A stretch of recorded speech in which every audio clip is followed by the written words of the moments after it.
My name is Enrique Cruz, and I'm a Deputy Chairman of the Social Security Agency that is in charge for the investment of the Social Security Reserve Fund in Portugal.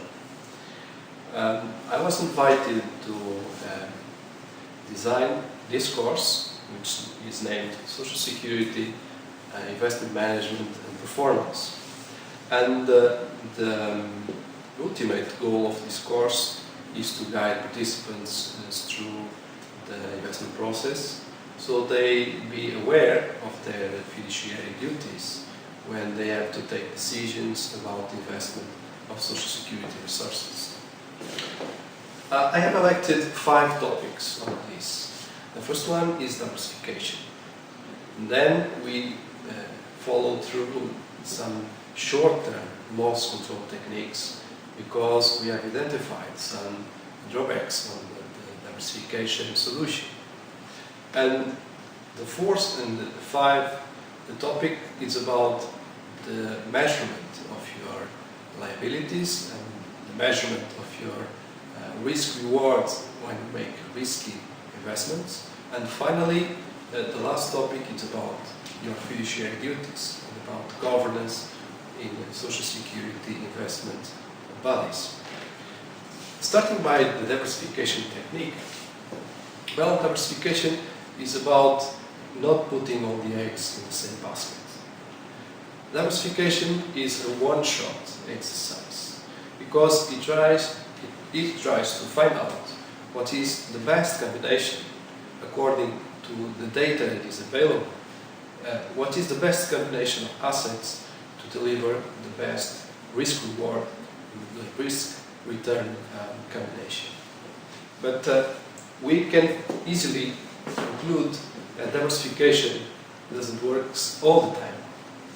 Especially in market crash moments, we can see that diversification does not protect you from the downside. So, for those of you who are concerned with the short term and they are trying to avoid the losses in the short term, we have introduced loss control techniques such as hedging and insurance. By hedging, we mean combining a portfolio of risky assets with a risk-free asset in order to avoid negative returns in the short term. But hedging in itself is a static technique. So again, it is a combination, a one-shot combination for your investment process.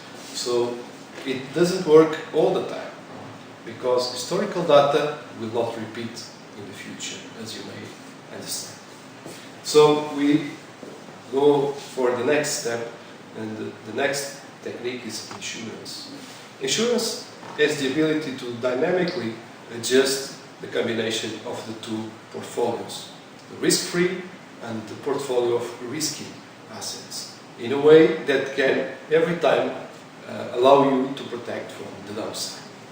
So, insurance is about defining a floor, a minimum capital that you want to guarantee, to define an exposure into the risky portfolio of assets, and also a cushion, that is the maximum amount of money that you are putting at risk. And when your exposure to the market is hitting your cushion, you downgrade your market exposure in order to protect the floor. So this is a basic concept.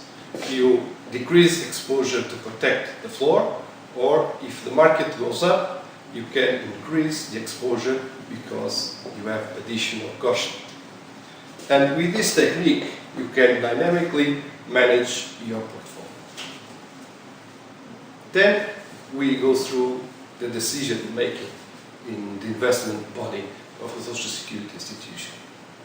And I can tell you that the first thing you have to think about is, what is your riskless asset? What is the risk-free asset for your fund? Because what has to do with the Social Security funds, the first thing you have to think about is to have the money when you need the money to pay allowances and pensions to retirees. So I would say that from the beginning, your money should be 100% invested in a portfolio that strictly matches your cash flow needs. And if you do that precisely, you're okay. You have your job done. The problem is that you face two kinds of limitations. The first one is reinvestment risk.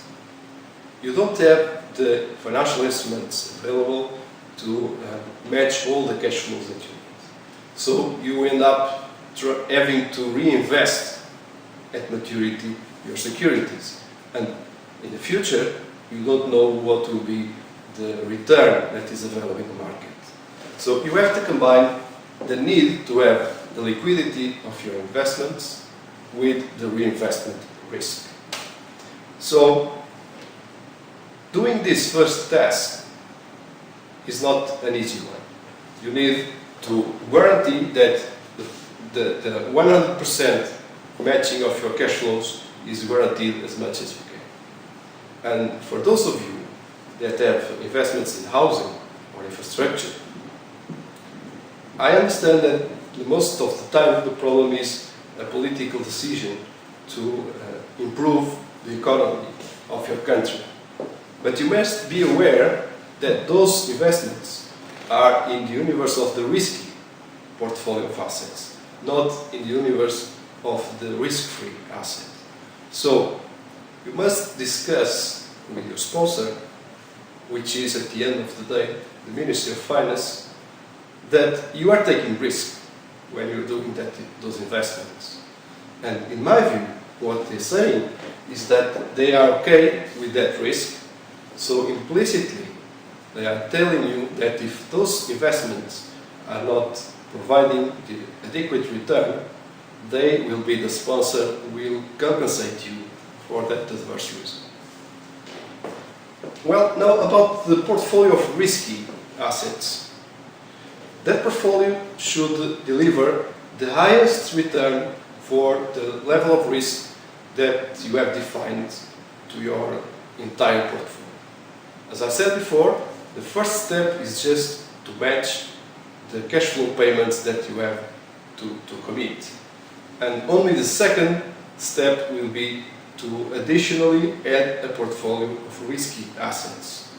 And that portfolio of risky assets should be efficient.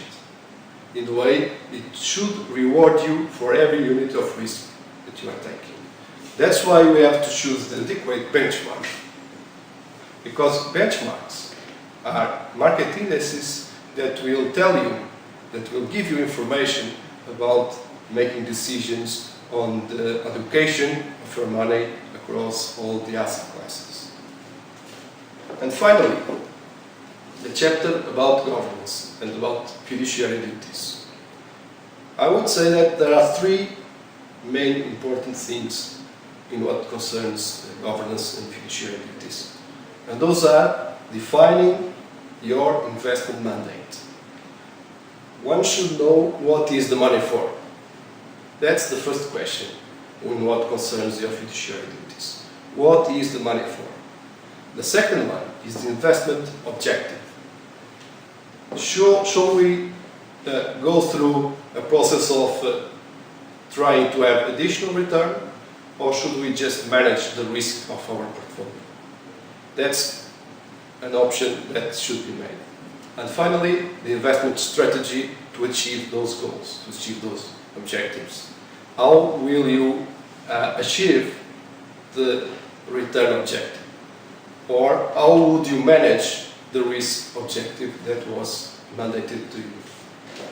And finally, don't forget, the Social Security funds should be invested according to two objectives. The first one is security, the second one is profitability.